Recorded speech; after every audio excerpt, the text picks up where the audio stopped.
Oi, pessoal. Conforme a gente disse no vídeo anterior, todas as vezes que ocorre a manifestação da consciência de uma hierarquia na face da Terra, esta vai sentir uma grande mudança, a humanidade vai perceber ou vai receber uma grande transformação. Na verdade, ela não se transforma de uma hora para outra. Ela vai receber a semente de um novo impulso que vai obrigá-la a tal processo. Quando a gente fala, então, em relação à consciência kumárika ou consciência súrica, a gente vai chegar na Revolução Francesa, pois foi ali que essas consciências acabaram se manifestando. E a gente logo percebe que esse momento acabou sendo na nossa história um momento bastante emblemático, visto que, a partir desse instante, os ideais iluministas começaram a pregoar uma grande transformação no tocante ao modo de ser da humanidade, no tocante ao modo de pensar, no tocante aos valores. E com isso, acabam surgindo os ideais de liberdade, de igualdade, de fraternidade, que acabam varrendo o mundo todo, não só permanecendo na França, mas também indo ter na América do Norte e também na América do Sul. Na América do Norte, esses ideais acabaram fomentando a Guerra da Independência e acabaram fomentando o nascimento dos Estados Unidos da América, como nós conhecemos hoje. Aqui embaixo, houve a Inconfidência Mineira, que também estava sendo vivificada por esse ideal e por esse sonho de liberdade, igualdade, etc., para que nós finalmente deixássemos de ser colônia e passássemos a ser um país independente. Porém, é na França que isso vai ter o seu cenário mais dramático e vai promover uma grande transformação na Europa, no Velho Mundo principalmente, que acabava sendo regido por todos aqueles reis absolutistas, aquelas cortes que viviam presas a padrões que precisavam urgentemente serem mudados. O que vai acontecer ali então? Nós teremos, após a deposição dos reis, nós teremos um período muito difícil, chamado período do terror, onde praticamente eles viveram uma polaridade absurda e acabaram se destruindo, voltando-se uns contra os outros. E depois disso, então, vai ter surgimento a um período regido por Napoleão Bonaparte. Napoleão vai acabar se transformando em imperador e vai acabar promovendo uma grande varredura em toda a Europa. Ele vai fazer com que aqueles reis que, porventura, ainda estivessem no poder, acabassem sendo depostos. E então, em sua caminhada, Portugal seria praticamente o último posto. O que acaba sendo interessante dentro de tudo isso é que o único rei que, na verdade, não se deixou vencer por Napoleão foi o Dom João VI, devido à sua ideia de transferir a corte portuguesa para o Brasil. Quando a gente vê esse período, a gente vê esse momento, a gente percebe que não foi uma simples fuga, porque ali, na verdade, eles trouxeram as bibliotecas, trouxeram as obras de arte. Foi, assim, uma epopeia bastante ousada, até para os padrões daquela própria época. E os portugueses, então, acabaram partindo para o Brasil e deixando os franceses literalmente a ver navios. Conforme a gente viu, quando a gente falou a respeito das raças, existe um aspecto chamado Missão Y, onde existe uma transferência dos valores da Europa, primeiramente, para a América do Norte, e em seguida para a América do Sul, as chamadas haste lunar e haste solar, sendo que a haste lunar estaria ligada aos Estados Unidos e a haste solar ligada à América do Sul, mais precisamente ao Brasil. Ou seja, quando isso acontece, simbolicamente, está havendo uma transferência de valores monádicos ligados à questão europeia ou à questão ibérica para estas terras brasílicas, para que esses pudessem se mesclar juntamente com a semente inca tupi e com a semente africana que aqui já estava. O que acaba acontecendo também simbolicamente é que existe uma transposição da Atlântida, que teoricamente estaria no fundo do Oceano Atlântico. Se a gente entender que os índios, eles são os remanescentes dessa antiga civilização, nós percebemos que a partir daí está havendo um certo retorno ao início ou conclusão de todo um processo evolutivo, no sentido de preparar as bases para que isso efetivamente pudesse acontecer muitos séculos depois. A transferência da corte portuguesa, que acabou demorando 3 meses de longa travessia, acabou trazendo ao Brasil uma nova condição. E por conta disso, o filho acabou, de certo modo, se transformando em adolescente. E aqui ele vai ter contato com novos valores, vai ter contato com uma nova cultura. O Brasil vai ver coisas que ele nunca tinha visto ou nunca teria visto, caso continuasse vivendo dentro da sua condição de colônia, e passa a ser Reino Unido. O que acaba sendo bastante interessante é que durante esse período em que o rei aqui esteve, o Brasil passou a ser a capital de todo o Império Português, que era de imensa extensão territorial em todo o mundo. Esses ideais acabam fomentando as nossas questões ligadas à independência, visto que uma vez terminado o domínio de Napoleão sobre Portugal, Dom João teria que voltar, e uma vez Dom João voltando, o Brasil teria que retroceder à sua condição de colônia, coisa que já seria impossível. Uma vez que a gente fica adolescente, a gente já não consegue mais ser criança. Isso acabou desencadeando todo o nosso processo de independência. O que acaba sendo interessante a gente entender é que tudo isso trata de mitos, tudo isso trata de figuras de linguagens. Então, quando a gente vê a história pintada por aqueles quadros grandiosos, tudo parece muito épico, tudo muito intenso, tudo muito heróico. E, na verdade, as coisas elas não foram desse jeito. Mas isso tem um significado, o significado de transmitir os símbolos que aqueles artistas queriam que a gente absorvesse. Então, as coisas aqui também não acabam sendo diferentes. Quando a gente fala da viagem de Dom Pedro para São Paulo, que na verdade acabou resultando na independência, a gente tem aquela figura do quadro do Pedro Américo, e é interessante a gente entender que não foi nada daquilo. Era uma pequena comitiva de 8 pessoas, montados em mulas, não em cavalos, e a subida da serra era bastante difícil, era bastante cheia de obstáculos, e havia narrativas de que as pessoas subiam a serra de ceroulas, para que depois, uma vez aqui em cima, elas se banhassem e depois elas trocassem de roupa para conseguir viajar ou chegar aonde elas deveriam de chegar.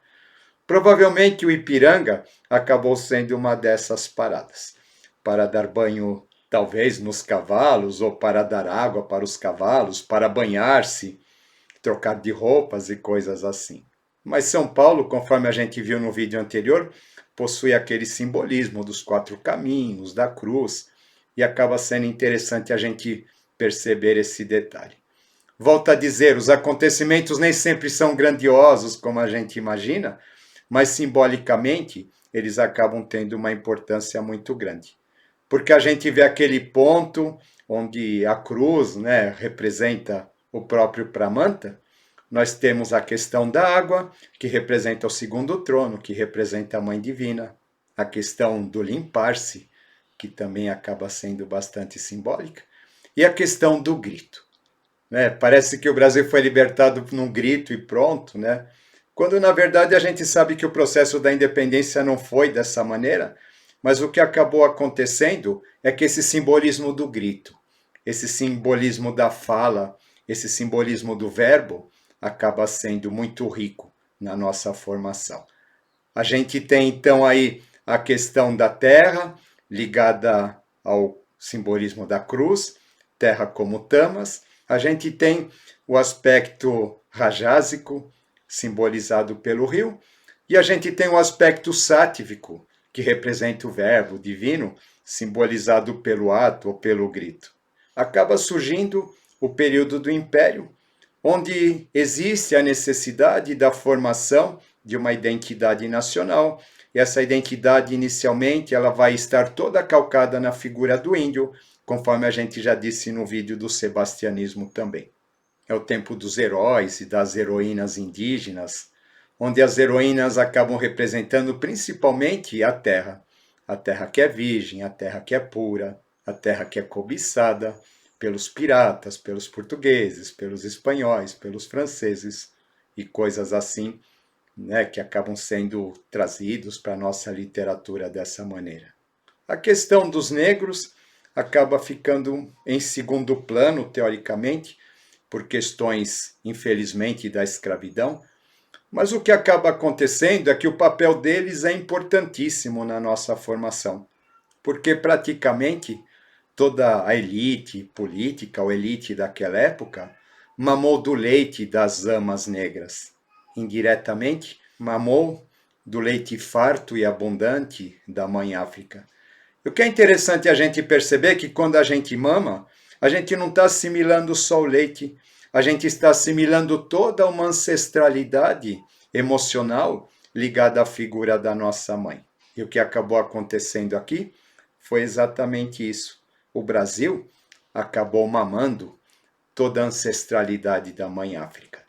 Isso, com a abolição, acaba tendo um aspecto muito mais forte, porque a partir daí então, essa questão da formação da identidade brasileira acaba sendo algo muito mais intensificado. E esta vai acontecer principalmente através da música. Quando a gente começa a misturar todos aqueles ritmos europeus com os nossos batuques, com os nossos atabaques. E desse sincretismo todo, vai sair talvez uma das músicas mais maravilhosas de todo o mundo. Ou seja, é a partir da identidade musical que o brasileiro vai se forjar. O brasileiro vai se forjar a partir do verbo, de uma certa maneira, vai se forjar a partir do som. Aquele grito que havia simbolicamente soado às margens de um rio, acaba se convertendo num canto, acaba se convertendo numa música capaz de emocionar e de tocar o mundo inteiro. Na virada do século XX, nós vamos ter a manifestação de uma outra hierarquia, da hierarquia Jiva. E com a hierarquia Jiva, um grande impacto tecnológico vai sacudir toda a humanidade. É claro que quando a gente compara essa tecnologia daquela época com a de hoje, tudo parece assim muito insignificante, mas vocês não têm como imaginar a chegada da eletricidade, a chegada do cinema, a chegada do gramofone, a chegada do automóvel, o quanto tudo isso mexeu com a cabeça das pessoas daquela época. O que acaba acontecendo também é que naquele momento a Europa ela começa a passar por sérias transformações. Essa mudança que é trazida através dessa nova consciência que se manifesta, acaba revendo as coisas de uma outra maneira. Surgem outras necessidades. Tudo é uma consequência. A gente tem a luz do iluminismo de um lado e a gente tem a luz elétrica do outro. Mas a gente percebe que a ideia da luz está sempre por trás de tudo isso. Essa nova consciência que surge vai promover uma grande transformação social na Europa. E o que acaba acontecendo é que a situação ali acaba não ficando boa e acaba promovendo a imigração, principalmente para as Américas, principalmente para a América do Sul. Nós vamos ter aqui a questão da missão Y nos sendo apontada novamente. É interessante a gente perceber que essas transferências de mônadas e etc., de sementes, elas não acontecem assim de livre e espontânea vontade. Tá? Não é assim, eu vou levar minha semente para tal lugar. O que acaba acontecendo é que as pessoas elas são empurradas por necessidades, por questões diversas, e elas acabam fazendo na força aquele trabalho que teoricamente deveriam de fazer de boa vontade. Isso se tivessem consciência, porém consciência é uma coisa muito difícil, visto que a gente tende a ser muito tendencioso, a gente tende a ser muito apegado às nossas questões emocionais e a gente acaba sempre procurando o caminho mais curto e mais cômodo para que a gente não tenha que fazer o trabalho difícil, relacionado à autotransformação. O que acaba acontecendo então é que por conta dessa vinda desses imigrantes, acaba acontecendo um processo de miscigenação ainda maior no nosso Brasil.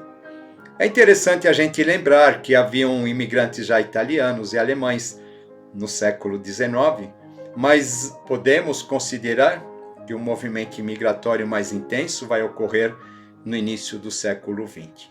Com essa miscigenação, com essa questão de abertura para novos povos e novos conhecimentos, novas religiões, o nosso Brasil, que já tinha dentro de si essa capacidade, acaba então tendo muito mais intensificado o seu processo como nação, e acaba sendo interessante que a ideia de uma nação que traz dentro de si o mundo todo, ela vai sendo cada vez mais e mais ancorada na nossa formação.